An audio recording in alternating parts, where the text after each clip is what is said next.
Biman Bangladesh is the national air carrier of, well, Bangladesh. They are a very small airline by international standards, with a fleet of just 21 aircraft. But to the people of Bangladesh, they're more than just an airline. They're more than just a transport company. They're the wings of a nation, with a history as old as the country itself. Biman is owned by the government, always has been. As such, its fortunes, or lack thereof, have been inextricably tied to the politics in Dhaka. It hasn't exactly been a smooth journey.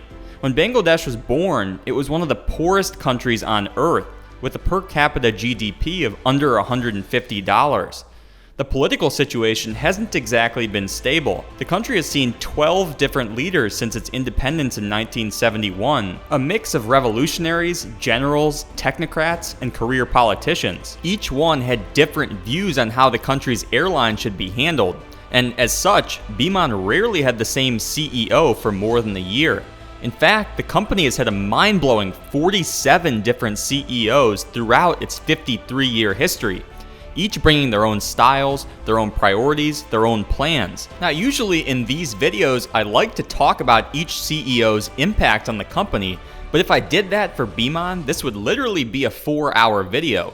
So we're not going to do that. But we will talk about how the turnover at the top translated into financial and operational chaos. And the reason I say chaos is because it wasn't all bad. It was just volatile. Biman has recorded profits in about half of its years in business.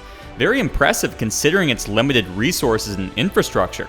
But it has also had stretches of nose-diving losses, almost going out of business several times in the late 90s and early 2000s. And debt. Can't forget about debt. You guys already know there has to be some debt in the picture here. As of 2024, Biman had about 7,000 crore of debt. That's about 630 million US dollars. Up until the mid-2010s, they operated one of the oldest fleets in the industry. I mean, they were still flying DC-10s until 2014. American Airlines retired their last DC-10 in the year 2000. PIA got rid of theirs in 2006. Biman was an airline that seemed to be stuck in the past, not only with its planes, but with its entire operation.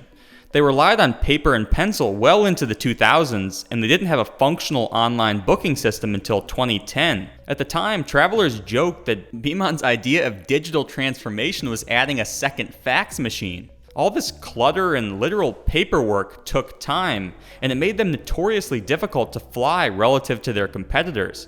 One guy traveling from London to Bangladesh recalled the following. At Heathrow, Emirates checked me in with a smile in 90 seconds. At Biman, I stood for 45 minutes while they found a typewriter ribbon. I could go on, but I won't, because Biman has actually seemed to turn things around recently. Its long-haul fleet now consists exclusively of 777s and 787s, and it's been profitable for 4 years straight coming out of the pandemic. It's been a pretty remarkable turnaround, but to understand how they got here, we have to start at the very beginning. So let's rewind the clock back to early 1972, just weeks after Bangladesh became an independent country. The country was absolutely devastated following the war with West Pakistan. Its roads and railways were heavily damaged and people were starving, but there was no air service in the country because PIA had pulled out. Formation of an airline was of utmost priority, not only to provide relief to Bangladeshis, but also to rebuild the economy, connect remote cities, facilitate transport of key officials, and assert the independence and dignity of the new nation. Sheikh Mujib, the father of Bangladesh, established the airline via presidential order on January 4th, 1972, allocating 20 million taka as startup capital. But the airline needed a strategy to get off the ground. Turns out that wasn't too hard because there were thousands of ex-PIA pilots and crew living in Bangladesh. They were highly motivated to return to work, but also eager to serve the new nation. So just a few weeks after the airline was established, 2 senior PIA pilots went to the residence of Sheikh Mujib with a proposal. They basically said, "Sheikh Mujib, can you please give us a plane so we can start flying?" Now, as you can imagine, there weren't many spare airworthy planes laying around, but there was a DC-3 that the new government had received as a gift from India, and that's exactly what they ended up using. Biman's first flight took off from Dhaka on February 4th, 1972, initially bound for Chittagong and then on to Sylhet, Jashore, and Ishwardi. Tragically, just 6 days later, the DC-3 crashed during a training flight, not only killing 5 of Biman's pilots, but also leaving the young airline without a plane. Again, India came to the rescue, lending their neighbors 2 Fokker F-27s, and this allowed Biman to resume operations. The Fokkers would be used primarily to connect the Indian city of Calcutta with Dhaka and Chittagong. Just 1 month later, Biman got its hands on a 707 from British Caledonian and used it to launch services to London. It was only operated once weekly, but it was still very impressive for such a young airline to offer long-haul services. In the coming months, Biman would acquire 4 more Fokker F-27s, allowing it to boost regional capacity and really start making a name for itself. In its first year of operations, Biman operated over 1,000 flights and carried just under 400,000 passengers. Not too shabby. In 1973, Biman would launch its second flagship destination, Bangkok, and then eventually acquire its own 707, a former Northwest Orient bird. Peter, how could Biman afford this type of growth right out of the gate? I thought this was one of the poorest countries in the world. And you're right. They didn't do it on their own. You had India, of course, but you also had other countries and groups chip in. 4 F-27s were gifted by the Dutch and Australian governments. The United Nations and ICAO provided funds for equipment and training. The World Council of Churches helped Biman get a DC-6 to operate some of the early flights to Calcutta. But perhaps the biggest gift came from Japan in 1978, a Boeing 707. As sort of a thank you for Biman's assistance during a hijacking of a Japan Airlines plane in Dhaka. Biman may not have had the money, but they were great people and they had friends who wanted them to succeed, and they didn't want to let their friends down. They worked hard to make the most of what they were given, building an impressive international network of 20 destinations by 1980 and generating a profit in the process. Like PIA and Air India, Biman flew a ton of flights to the Gulf states at this time. The oil boom created a massive need for foreign labor, and an estimated 1 million Bangladeshis migrated to the Gulf states between 1976 and 1990. Biman flew to Dubai, Abu Dhabi, Jeddah, Dhahran, and Muscat. These destinations were incredibly profitable, and they were arguably the single greatest driver of Biman's financial success in the 70s and 80s. They enabled Biman to utilize its aircraft very efficiently. First the 707s and later the DC-10s and A310s. Load factors were high and flights were frequent. The economic benefit went beyond just profits. Passengers on these Gulf flights often paid for their tickets in hard currencies, US dollars, Saudi riyals, Emirati dirham, bringing in foreign currency revenue in a time when Bangladesh desperately needed it. Cash coming in the door from these routes subsidized Biman's European routes, which consistently lost money but served an important political and diplomatic role.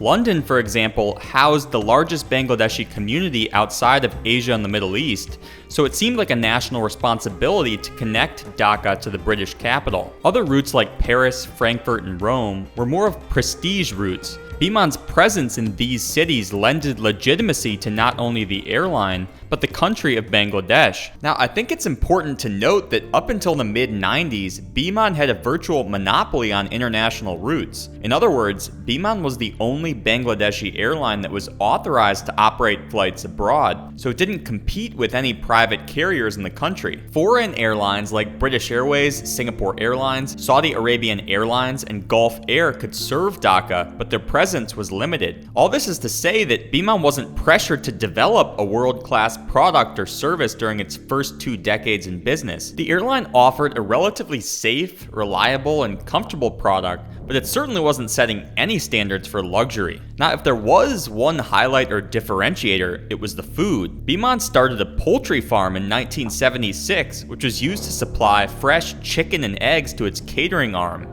Now, today, I'm sure you're more likely to find better food with a specialized catering company, but at the time, Biman's 76-acre food complex was a bit of a lifeline, helping it ensure quality while also controlling costs. Keep in mind that Bangladesh did not have very sophisticated infrastructure to support commercial airlines at the time, so if Biman wanted a service for its planes, it pretty much had to figure out a way to do it itself. As such, Biman created numerous subsidiaries, including ground handling, catering, flight training, and engineering and maintenance. The fleet management situation was a little disorganized, but Biman did what it could with limited resources. To supplement the 707s on long-haul routes, the airline leased some Douglas DC-8s for a while, which fair play because they could probably pick them up for pretty cheap. But these planes were on their last leg and they were not a long-term solution. Gradual fleet modernization began in 1980 when Biman acquired 3 Fokker F-28 jets for its regional operations,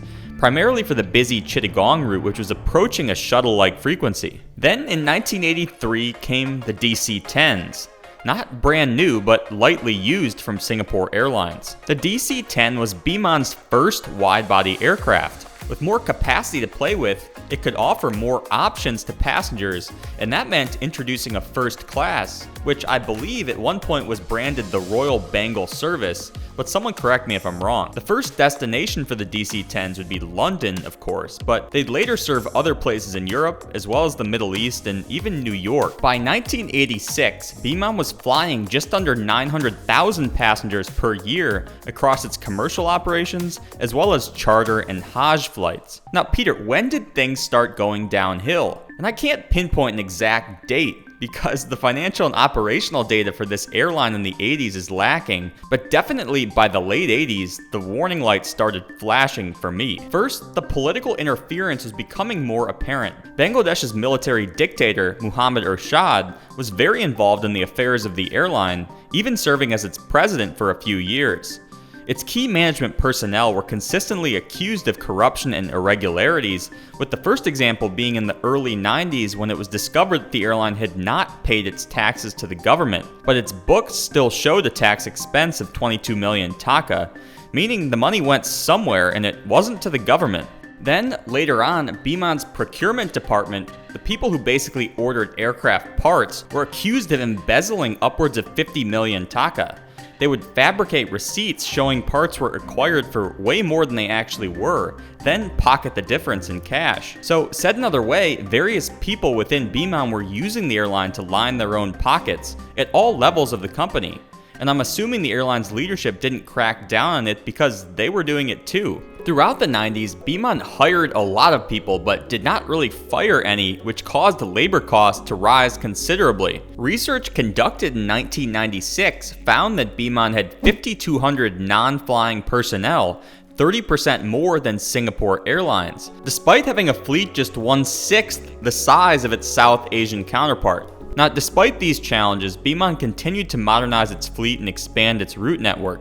It took delivery of a couple British Aerospace ATPs for the regional network and Airbus A310s for Middle East and Asian routes. At this point, Bangladesh had gotten a new leader, Khaleda Zia, and Zia wanted to liberalize the economy. Her party encouraged more free market activities, more competition, which meant that Biman would now have to compete for business on domestic routes.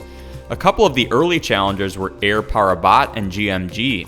On the international front, foreign carriers were allowed to expand capacity to Dhaka, Chittagong, and Sylhet. Emirates, Gulf Air, Saudi Arabian Airlines, and later Qatar Airways all siphoned away market share on Biman's most lucrative routes to the Gulf states. As a result, Biman reported some pretty tough losses and got into a bit of a cash crunch. It had unpaid taxes, unpaid fuel bills, increasing debt service obligations, and an inadequate maintenance department that struggled to keep aircraft in service, even the newer ones. Grounded aircraft, of course, meant the airline had to cancel flights. And not only could Biman not afford to cancel flights, but it had an obligation to transport Hajj pilgrims during pilgrimage season.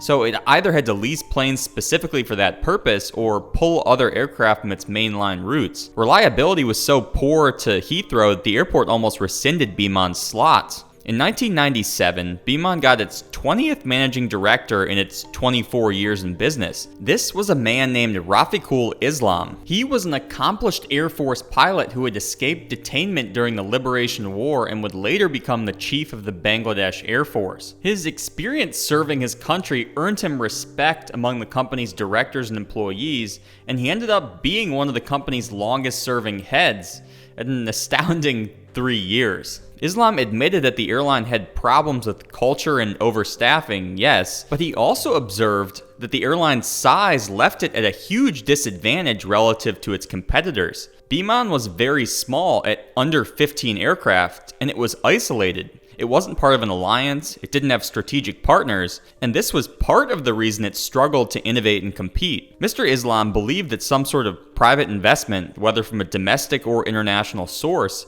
could help Biman snap out of its bureaucratic funk. And the government, partially under pressure from the IMF, agreed. In 2000, Bangladesh gave its airline the green light to sell up to 40% to a foreign owner. However, it wasn't going to be that easy. Not everyone saw privatization as a positive. The unions were strongly opposed, and so were many civil aviation bureaucrats in Dhaka. No one wanted to lose their jobs, and the government was hesitant to surrender political control. It was a wall of resistance that proved impossible to overcome, the same problem that both PIA and Air India faced during their various early privatization attempts. The government knew the airline was losing money and becoming a financial burden, but no ruling party wanted to be blamed for job cuts or foreign takeover. The Bangladesh National Party, the BNP, returned to power in 2001, and they supported corporatization in principle, but it was really all just posturing and no one really did anything. And as you guys know, this wasn't exactly a good time to just be twiddling your thumbs in the airline industry. 9/11 caused global demand to drop and fuel prices to rise. New, more fuel-efficient planes were being introduced, the 777s and A330s. Most airlines had e-ticketing, GDS integration, technology that enabled them to reach more customers and run a more efficient operation. Biman had virtually none of this. Their old planes were gas guzzlers, their service standards were lagging, and their technology was non-existent. Even if you wanted to fly Biman, it was very difficult to do so unless you were a local or you knew the right travel agent. I mean, at the time, they still sold over 90% of their tickets through travel agents. So there was a lot of friction in the sales process, as they say. But I think you guys get the picture. Now, how did Biman continue to survive? I thought you said they were on the brink of insolvency in 2000. Well, they were, but the government basically let them not pay their taxes, not pay their fuel bills. They got waivers on airport fees, you name it. So there was no accountability, and the losses continued to mount, reaching rock bottom in my estimation in the year 2006. That year they lost 4.5 billion taka, about 65 million US dollars. Accumulated losses had reached around 9 billion taka. The Bangladeshi government may have been continuing to let them operate, but other foreign governments were starting to scrutinize their operation more heavily. The FAA demoted Bangladesh to Category 2, which meant that Biman could no longer operate flights to New York. I think that was probably the straw that broke the camel's back, losing foreign legitimacy, because after that point, the government definitely took notice. And somehow, someway, fast forward 2 decades, and not only does Biman still exist, but they have a relatively modern fleet, a website, a YouTube channel, and a Skytrax 3-star rating. How did they stabilize an operation that was truly in freefall? Well, you'll have to stick around for part 2 to find that out. But spoiler alert, it definitely got worse before it got better. At any rate, hope y'all enjoyed part 1 as much as I did. Thanks for coming along, and I wish you the safest and happiest of travels wherever your journeys may take you. So long.